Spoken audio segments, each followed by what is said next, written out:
In this episode, it's not normal. 15 degrees is not normal. You should just suggest this book for those kind of customers. Lost interest because I was worried about everyone else's heat pumps. Be a bit open-minded, just not open enough that your brain falls out. Barry is the hair. This has blown my mind, this podcast. you bodged it. Full on nudity. I was like, come on. Because I hear my mother going, have you got a vest on? You're his trauma trigger.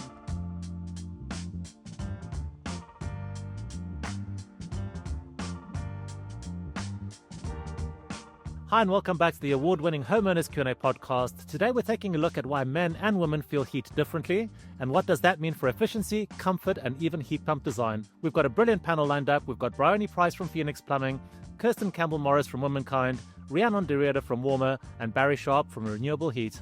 Welcome everybody. A big thank you to Mitsubishi Electric for supporting this episode. Mitsubishi has always been at the forefront of innovation in heating, and their Ecodan wireless controller is a perfect example. It gives homeowners great control of their heat pump with up to 8 wireless transmitters per system, so comfort can be managed from any room in the house. The controller combines sleek, modern design with practical features like intuitive touchscreens, a backlit display, and auto-adaptive control logic that regulates the system for both comfort and efficiency. It's smart, it's simple, and it makes living with a heat pump even easier. Thank you again to Mitsubishi Electric for their continued support. Right, so earlier this year we ran a poll across our website and our YouTube channel asking our audience who in their household likes it warmer. And we got replies from over 150 households where 64% said women prefer it warmer, 12% said men, and 24% reported no difference. Barry, how does that shape up in the Sharp household? Mars, this is a setup, isn't it? There's no way you just invite me on there. Is it because I said your wife was charming? Is this what this is about? Is it me getting cancelled in the heat pump world? I've got a good story here because we've got a heat pump now, so that's a separate. So the heat pump just runs itself, but we'll probably cover that at some point. But in mine, my wife's last flat, I put a Nest thermostat in, and the Nest thermostat's quite clever because you can do programming in the back of it. She would always turn the thermostat up to 23, and me being obviously thinking about the environment, I would turn it back down. And it used to be an argument until I figured out I could program it. So my Nest thermostat used to, if she put it to 23, it would wait 2 minutes and it would reset itself back to 21, and she never knew. Well, she knows now because I said it publicly, but... Barry, after you confessed to that, did she ever say, I did wonder? No, never noticed. Never noticed. Interesting. Mm-hmm. Right, so now, full disclosure, Kirsten is my wife, and she is also the founder of Womankind. So Kirsten, and I do actually kind of know where this answer is going to go, but from a biological and physiological perspective, do men and women experience temperature differently, or is it just a myth? And that kind of perpetuates the so-called thermostat wars. It is a fact. And Rhiannon will attest to this because she's got a far, far deeper biology and qualifications in that field than I do. But yeah, definitely. And there's an awful lot of factors that go into that. So, you know, obviously we are built differently as male and female. And typically, and obviously this is a sweeping generalistic statement, but typically men will have more muscle mass. The higher muscle mass you have, the faster that metabolism works. So it keeps you warmer. So men have a tendency to go to sweat point a lot faster and also go to internal warming point a lot faster than women. So with women, our estrogen levels actually make us warmer internally. It actually goes into heating our vital organs a lot faster and protecting those vital organs. So it means that our extremities, like our toes and our hands and our fingers, actually get colder much quicker and stay colder for longer. So yeah, it is a fact. Best answer I've heard in this podcast ever. There's loads of other lovely little biological things as well, but you're absolutely right, Kirsten. It's you know, there are significant differences, and even if, you know, everything you've talked about, and that's like quite sort of big anatomy, if you like. If you start to get into the kind of cellular side of stuff, we've got thermoreceptors in our skin, and although men and women have the same amount, they've shown scientifically that testosterone can actually dull the thermoreceptor for cold. It's less responsive in men and I guess women with high testosterone levels. But yeah, testosterone can do that. So it's like there's loads of little things. We haven't even talked about hair. Well, let's talk about hair. Barry is the hair. Are we saying that maybe if the woman's cold, we should get some sort of testosterone replacement on it? Well, it's more like stabilizing hormones. So basically, we've got the hypothalamus gland, which is a tiny pea-sized gland that's actually in in our brains. And that is regulated by hormones. So every time we send a hormone signal, the hypothalamus triggers and it basically makes us cooler or warmer. When we start to have hormonal fluctuations, those hormonal fluctuations start to send mixed signaling. Things get really kind of messed up. And that messaging then goes to the hypothalamus, and the hypothalamus actually starts to overact. So if you think about the hypothalamus like our internal thermostat, it's like our smart thermostat. You think about the hormones like the Wi-Fi signal. And so when the Wi-Fi signal is unstable and keeps dropping, the smart thermostat just keeps constantly reading a different temperature. So when it reads those different temperatures, it can do things like, for example, it thinks that we're actually too hot, or it makes us have a hot flush and we start sweating loads and we go into the night sweats, or the opposite happens. It thinks that we're too cold and it actually increases our body temperature. The hypothalamus is regulated by the hormones, and in women in particular, we go through so many different hormonal fluctuations that we're far more affected by that. So whether that's in puberty, whether we go into pregnancy, you've got women who really, really struggle with body temperature during different parts of their pregnancy. And then you go into perimenopause and then menopause. And then we go into the stage of our lives where our hormones have really, really dropped down. We're in the elderly phase of our lives. And because our hormones have dropped down so low, we just don't have anything really helping us regulate. And so therefore, everything starts to drop down. And so we start to feel really, really cold all the time. So then you end up with those kind of colder situations when you're at that different, frailer, older age of life. So it really does affect men and women. It just affects women in a more extreme, more noticeable way. A really good point, because we were talking about heat pumps and renewables for sort of people in their later years, and it was a brilliant conversation that we had at Warmer, and it was about people are always talking about payback and will I get the benefits from it and all that kind of stuff. And actually the conversation, especially for heat pumps and that warmth that you get through the whole house, and for in your later years, we've all talked about it on this show before. You don't have to think about a heat pump. If it's done right, it's in, and it's the comfort levels that we could talk about are just far superior. So there's not, if we can get away from thinking about payback and all that kind of stuff, actually, the benefits can be there and can be immediate. So Briony, from a installer's perspective, when you actually go and meet people that are actually considering putting a heat pump in, is this a conversation that you have with them to say, does somebody feel temperature differently? Does the one spouse maybe want a warmer house? Somebody wants something cooler? And can you also address the point that most of the proposals that we've seen, all of them are at a target temperature of 21 degrees? Is that ever a factor for you? I think we don't tend to sort of get too involved with set temperatures. It's more like, how are you living in your house? Who's coming and going? Are you working from home? Are you in and out? The lengths of time that people are at home. So we're looking at sort of like running times for systems. And it's the kind of thing that we would go over like when we're sort of commissioning a system and doing the whole setup and running through all the controls and how to, all the hows and what fors with the client. And then sort of like seeing how we can best set their system up to suit themselves. And then, of course, there's always that bedding in period as well after the first heating season where they'll come back and go, well, can we just tweak this or tweak that or change something else? It's such an individual thing that I think it's better to just not try and think, oh, yeah, well, we're aiming for, obviously we're designing and installing the system so that it's going to reach specific temperatures and perform how we need it to.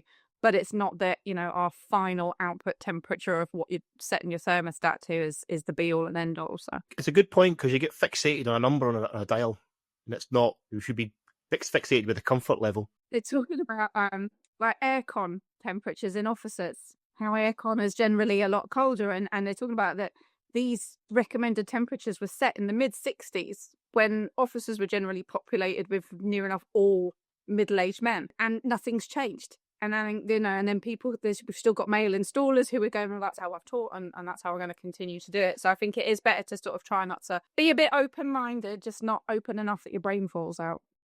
And it's really interesting that what Rhiannon said about the heat pump. So our heat pump actually blew up this last week, and that's a whole other episode in itself. We are actually in the beginning of October and going into the winter with no heat pump.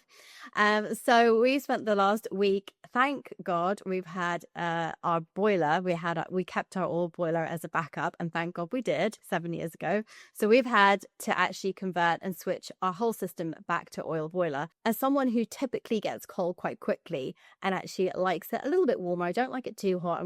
I am a very sensitive walking thermostat. I can walk into a room and pretty much tell you on the money, half a degree out I'm normally. And so I know that my ideal temperature literally is 21. I absolutely love it. 22, I'm getting a little bit too hot. 23, I am just getting uncomfortable. And so 21 is my ideal temperature. And when our heat pump blew up and we had to switch over to the oil boiler, shout out to Richard and Chaz, who have been our angels this week and got us back onto the oil boiler temporarily for this winter. I tell you, Richard Burrows and Chaz have been our superheroes this week. So when they've got us over to the oil boiler, I cannot tell you how the conversation of temperature and room temperature and something that me and Mars have not really actually spent the last few years discussing. Yes, there's been spots around our house, and that's a whole other heat pump, flow efficiency issue to talk about for another episode. But generally speaking, we haven't had this thermostat wars. Suddenly the oil boiler has come back into our lives, and oh my goodness, what a massive shift.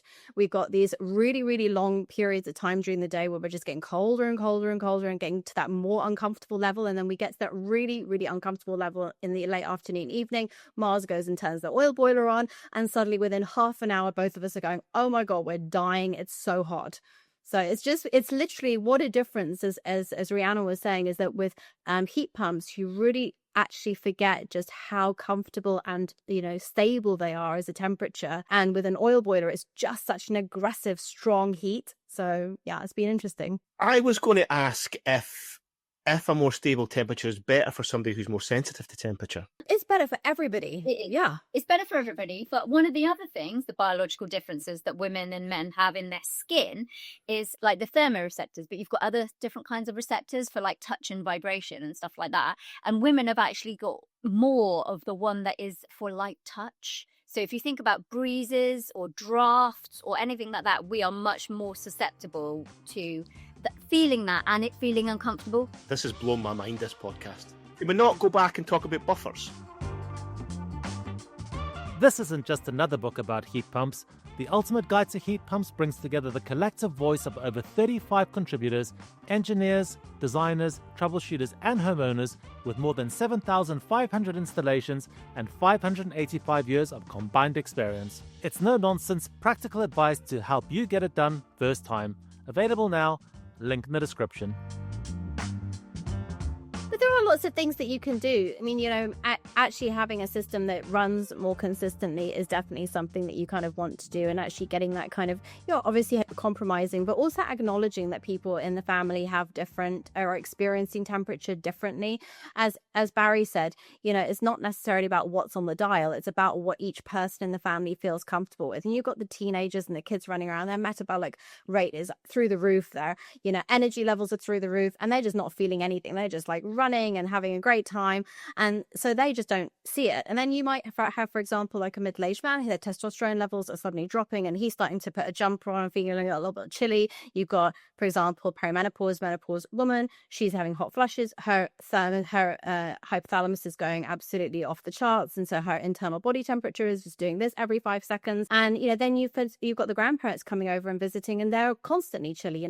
They do want a blanket on them. So it's about just recognizing that everybody is experiencing, and not kind of pointing fingers, but actually saying, okay, what can we do to make you more comfortable? I do a lot of, the company I used to work for before I set up my own was, we used to do a lot of old people's homes and a lot of hospital kind of environments, and you'd forever be walking in and going, oh my God, so hot, and especially this time of year where it's that kind of odd time where you leave the house in a jumper, and as soon as you get to the first job you're like, oh my God, I'm so hot. I cut my leg open really badly a number of years ago, and I had a load of stitches and was stuck sitting at home for 2 weeks, and I couldn't believe how cold I was.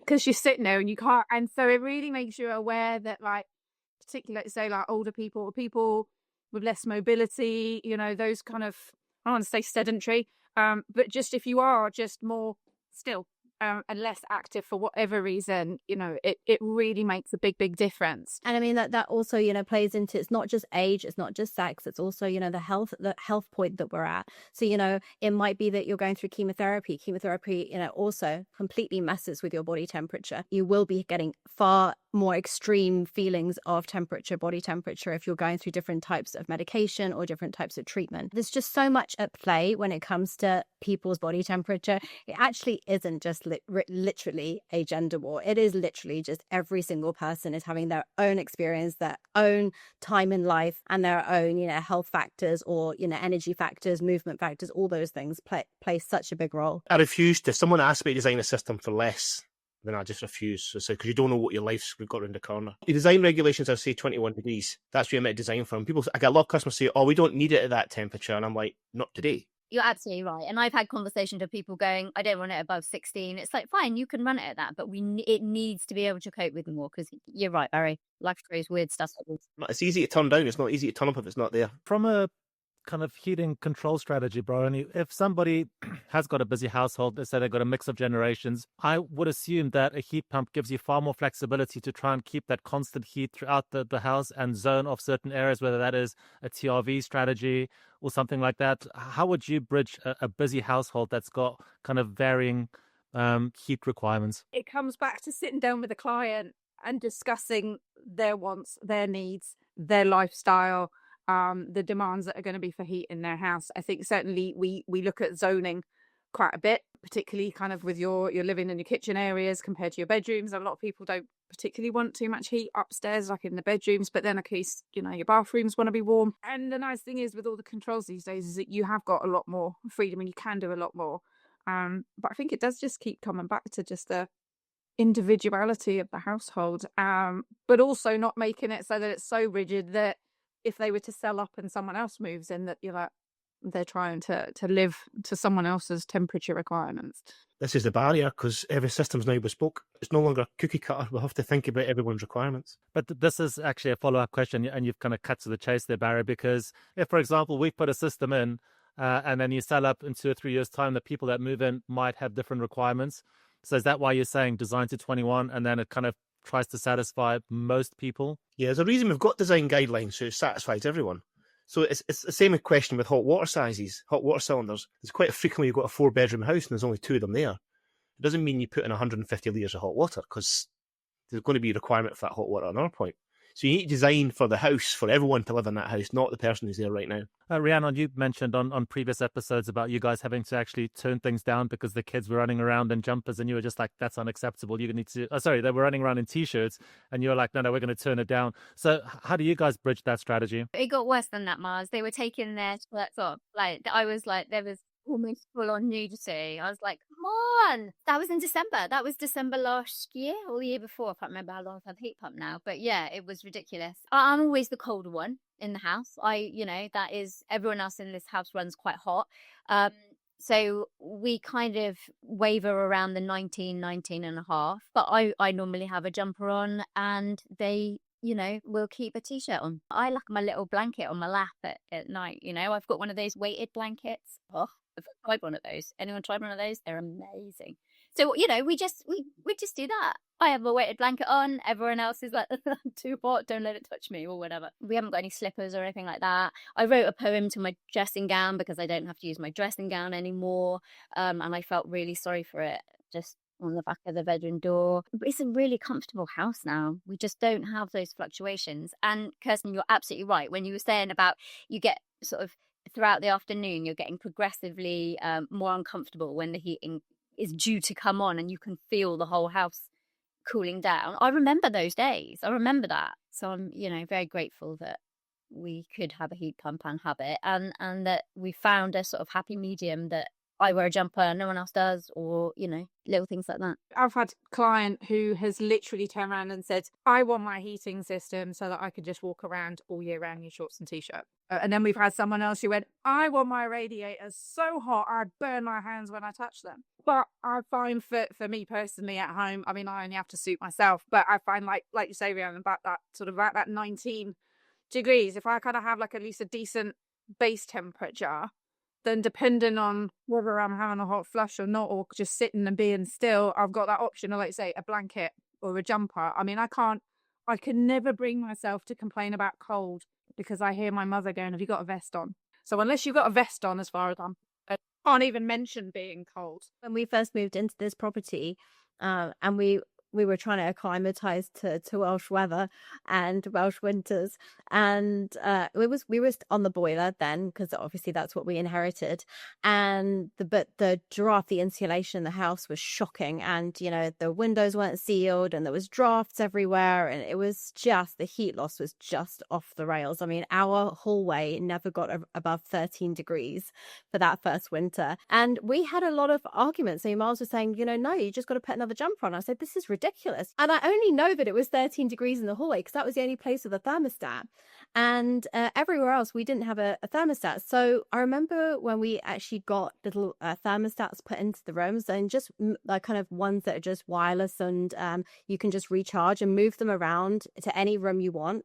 And it was such a quick way of, nailing down those arguments as to what I was feeling, what he was feeling. Because when we could actually see, and I could actually see, okay, this is the temperature, then, it made Mars more susceptible to, okay, maybe we need to turn the heating up. And it made me go, okay, actually, we're only like a degree off. It's only like, 18, 19. I can go put another jumper on. I can, just make myself a bit warmer and get some slippers or whatever. But I actually do think that it's something, if you're starting to have those kind of niggly arguments in a family, honestly, just do yourself a favor and go and get one of these little tiny thermostats you can move around the rooms, and then you can actually just see, and then you can actually see what's comfortable for each person, and then actually agree, okay, look, most of the time we're comfortable at 18, 19, whatever it is, as opposed to, well, I think it's this temperature and she thinks it's this temperature and he thinks it's that temperature, and then everybody's got their own opinions, which are normally wrong. I would have countered that argument. I would have countered that to say that the margin of error between all those thermostats is probably 1 degree. It's really interesting that there can't be that many people who have had a heat pump running really nicely and had the benefits, and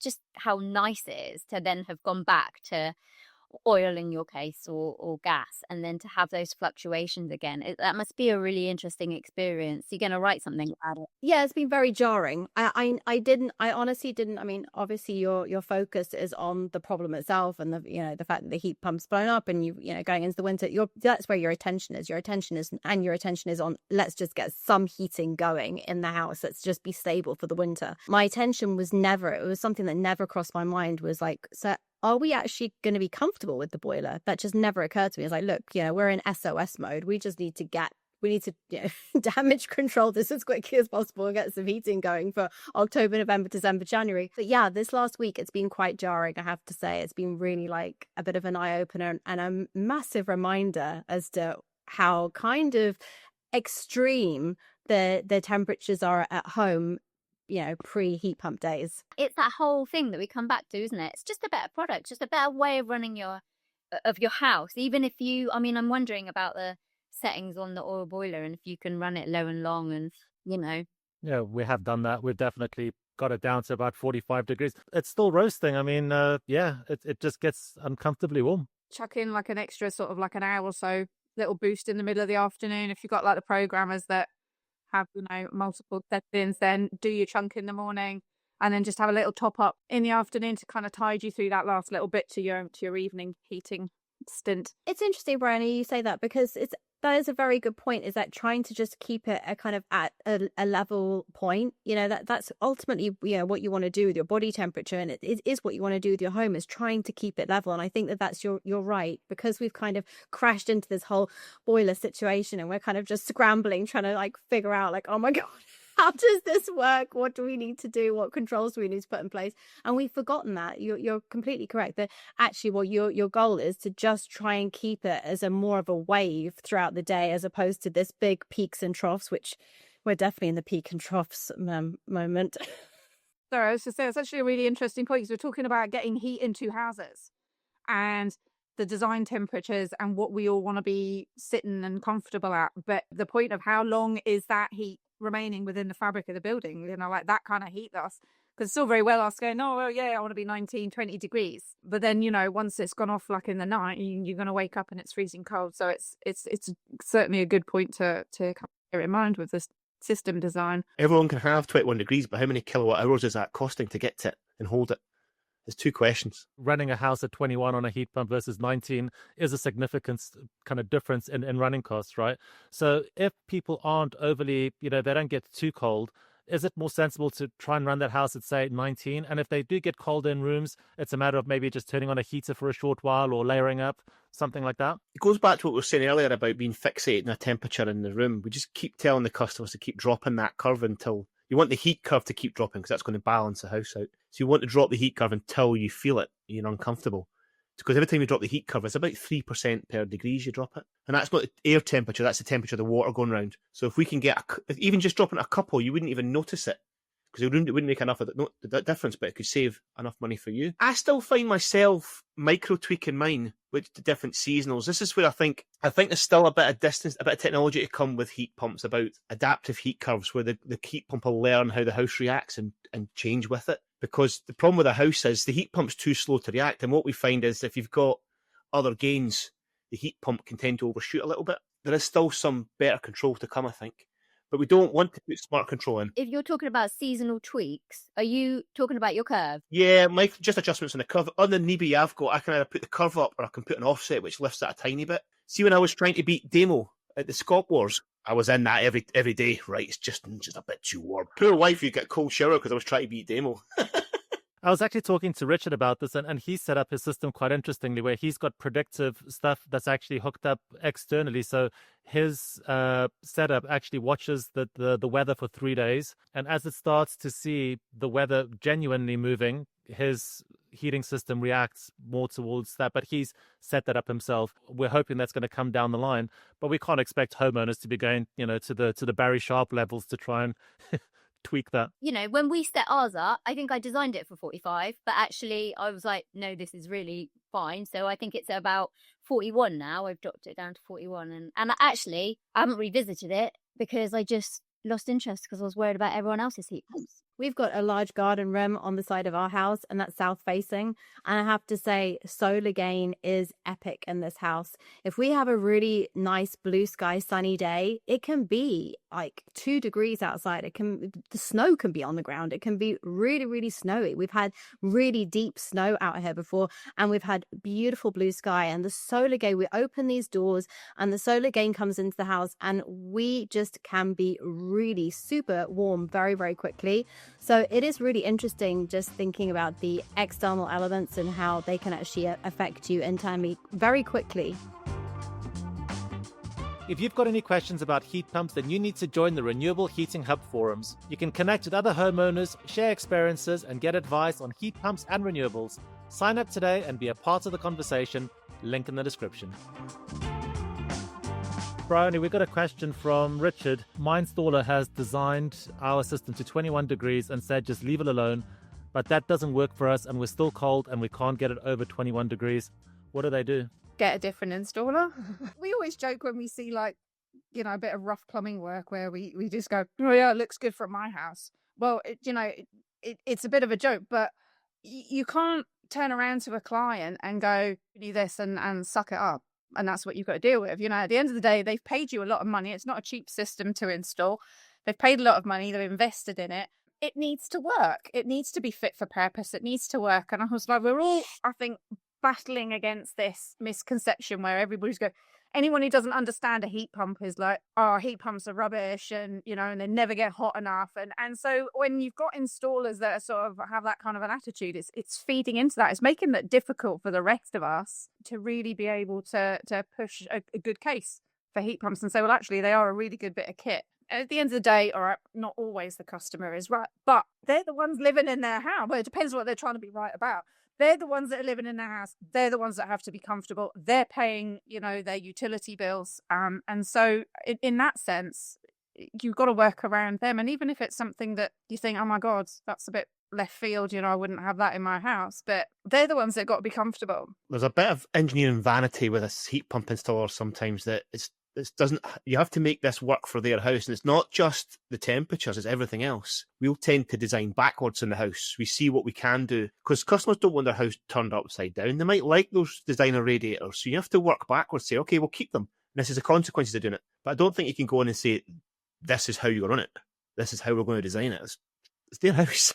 We don't like having people poking about. We do get the odd client who will sort of like go into the controllers and start changing parameters and poking stuff that they really shouldn't be poking. And then they contact you and they go, "Oh, my system's not working." And you go in and it turns out they've done all sorts of weird things and they're adamant that, "Oh no, I never touched it." Honest, you can see it all. So whilst we don't want them to be kind of too involved in poking around in what we've done, at the end of the day, we've still got to get their feedback and it's still got to be right for that household. We do it the other way. We just let them say, contact us and tell us how you're feeling and let me decide what to change. But maybe that's a conversation that the homeowner is worth having, the homeowner having with the installer before they actually choose the installer and commit to that installer, is actually saying to the installer, look, tell me what the process is going to be. And when we get to the end, how much control am I going to have? And if I don't have that control, are you going to be the one who's going to control it remotely? What is going to be, how are we going to move forward? Because especially with a heat pump, I think that, I think especially with Renewable Heating Hub, Mars, you see a lot of comments from homeowners that they don't actually really notice if they're comfortable or not comfortable for like the first year. You get the first winter, the second winter, and then they really kind of start to notice, okay, I really do need this changed, or I really need this setting changed, or whatever it is. And so it's worth having those conversations when you're at the quoting stage with an installer and finding out, where are we going to go after, what is going to be the after sales care here? So like, what control am I going to have afterwards? And if you're not going to be involved, are you going to give me full control over the control panel, or, what do I do? Do I need training on that? Am I going to get a manual? All those kind of things. They're definitely questions that should be ironed out right from the get-go. We kind of try and get like a fine balance. So again, it's dependent on the customer, but we want to kind of empower people to have confidence in their system. And if they need to deal with something and adjust something minor, then they can do it easily. Without having to bother us and being a call out. And then it also depends on how much the customer wants to know. Because we have some people over here who just go, "No, don't tell me. Just come and do it for me." Like, I have literally had a client who paid for an hour of my time to come and read him the manual of his new dishwasher. And then you get some people who just want to know everything and they ask you like really in-depth questions. And I kind of have to get to the point of saying, look, I can only explain so much without giving you the entire chapter and verse of how plumbing works. It depends. You should just suggest this book for those kind of customers. Available from Amazon now. I've got my version here. We'll see. I've read mine. Look, you can see it. I think that the owners, just building on all of these points, is actually a little bit on the homeowner in terms of just making sure that the installer actually delivers what they want for their property. The one thing that we've learned with our catastrophic heat pump failure, after now having sat and walked through the process, is understanding that if you don't want to rip walls apart, change your pipework, you've got to make that installer make that heat pump work with what you've got the best that they can actually do, and get that in writing. This is something that we've realized is, I think too many homeowners have been burnt in that the installer has come, they've just looked around and said, "We'll get your heat pump to 21, no problems." And then they've really not done any math. They've not really done any thought. They've slapped the heat pump in, and then the heat pump can't get over 19, or it's expensive to run, or whatever it is. I think that is a very important point. The industry's changing, though, Mars. This is because I would have been guilty of that 15 years ago. I think in the last 3 years especially, there's been a lot of sharing information now. But it's a very interesting point, that how do you measure a good installer? Because you don't have the technical ability to test them. Anecdotally, an installer over here has done a sister heat pump system for somebody. This guy can't get over 15 degrees in his sitting room, but the installer has went, "That's perfectly normal. 15 is your base." And this guy has just accepted the fact that he's got to have an oil-filled electric radiator to top up the heat in his lounge. And that's part of the problem, isn't it, as well, is that, and it would be the same in any kind of technical thing, any tradesperson working in someone's house, you are trusting them to be the one with the knowledge, and they're going to give you the right advice. And so these people who don't, obviously heat pumps still quite new tech to a lot of people. Average Joe Blogs doesn't want to read loads of stuff and how it works and all the ins and outs. I think at this stage of the game, while it's still a fairly newish tech, it's giving these dodgy installers a really easy route to flanneling clients, unfortunately. And Mars, I did read your post that you did, your article that you did about, how the onus is on the homeowner to find, to do their research and all that kind of stuff. And while that, I do agree that there's an element of that, I also know how busy people are and how often, heating is not something that everybody wants to learn about and give much of their time to be honest. That's the whole reason Warmer exists. Because, Alex, the CEO, he had this experience of not getting a good service and it being difficult and, wanting all that, just wanting it to be easy, really. And that's why Warmer exists, to try and make it easier so that the onus isn't all on you as a homeowner. Why should you be expected to have to spend all your time, a massive part of your time?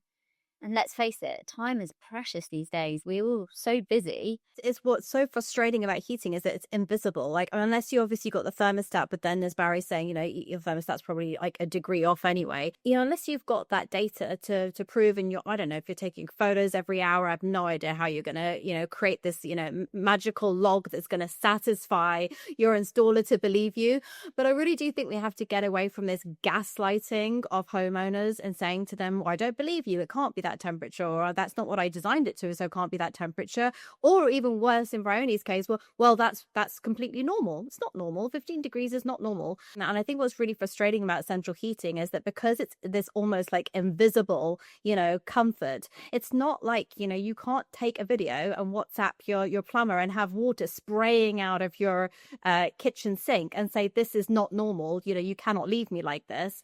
With heating, it's like, well, I'm just not comfortable. And it becomes this kind of invisible argument about, well, are you comfortable? Well, I don't really care if you're comfortable or not. That's what I've given you. That's what I've installed. So I do think we kind of need to get away from this kind of gaslighting of homeowners and actually believe them. If they say they're not comfortable, they're not comfortable. And as Barry said, they're the ones who are paying the utility bills. So, if they need it at 23, 24, 25 degrees, and quite frankly, it's none of our business for them to justify to us if it's for medical reasons, if it's for hormonal reasons, if it's for it's none of our business what the reason is. If they need it at those temperatures, then that's what they need it at, and that's ultimately what a heating engineer needs to try and accommodate within reason. I feel partly responsible for Alex Butcher now because it was me that fitted his heat pump.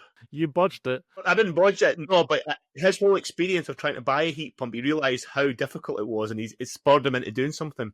Because even with me, I took 4 weeks to get back to him. It was over Christmas, though, but he was like, this whole industry's crazy. Can I get a straight answer? Everyone's answer's different. Yeah, I'm his background story. What's the correct term for that? I can't remember. It's origin story, that's it. I'm his origin story because you're his trauma trigger. Trauma trigger. I was a good guy. I was a good guy that sat with him and talked about his house. But he tried to talk to 10 different people and didn't get answers from 6. 2 of them were miles out, and he got down to 2 of them. I'm the only one that kept answering his calls, maybe. That's so important. Even if we go back to the origins of this whole podcast with the male-female divide, more and more women are living alone anyway, and have a reticence and a kind of bit of a, I don't know if fear is not the right word, but a caution about interacting with tradespeople, and I think it's, just someone who answers the phone. Sometimes that's, regularly, not just the first time. But it's really important. That leads us down a whole other path, which, I kind of touched on an Instagram post the other day, is green flags and red flags. Really, really, when you're looking at installers and you're hunting around for somebody, honestly, just follow the green flags and just completely and utterly avoid the red flags, because you are, and I've said, I was saying this 6-7 years ago when we very, very first started documenting our heat pump journey. The first thing I said was, listen, you are going to be in this for the long haul. And, hopefully if you've got an installer with lots of green flags, who's there to pick up the phone, who's there to answer you, who's there on your journey, that, in 6 months time something happens and you do have temperature different requirements, is going to be there to cooperate with you and support you and work with you and actually find solutions and not constantly make life more difficult and more complicated. So honestly, I've said it for 7 years, I'll say it again, really pick and choose carefully, because you're going to have a long-term relationship with this person. I think it's interesting, like you say, it started out as a how are women and men feeling the temperature difference? And actually, we've kind of come to the conclusion that, like I say, it's not gender based. It just needs to be an individualistic approach. And I think that's where installers really need to be paying attention, that it's not like, oh, it's the woman stuck at home and she needs to be warm, or is this guy doing this? We just need to be looking at every single client with a fresh pair of eyes and not just pass assumptions on of, like you say, that's the design set temperature, that's what you're having, or this is how I always do my installs, this is what you're having. And it just has to be so much more tailored. If you've got any questions about heat pumps, then you need to join the Renewable Heating Hub forums. You can connect with other homeowners, share experiences, and get advice on heat pumps and renewables. Sign up today and be a part of the conversation. Link in the description. So that's a wrap for today's episode of Homeowners Q&A. A big thank you to Briony, Kirsten, Rhiannon, and Barry for such a lively and honest chat, and hopefully we've settled a few thermostat wars, or at least given you better arguments for the next round. And of course, a special thank you to Mitsubishi Electric for sponsoring this episode. If you enjoyed this episode, please give us a thumbs up, hit the subscribe button, and leave us a comment. Until next time, stay warm, stay green, stay tuned. Goodbye.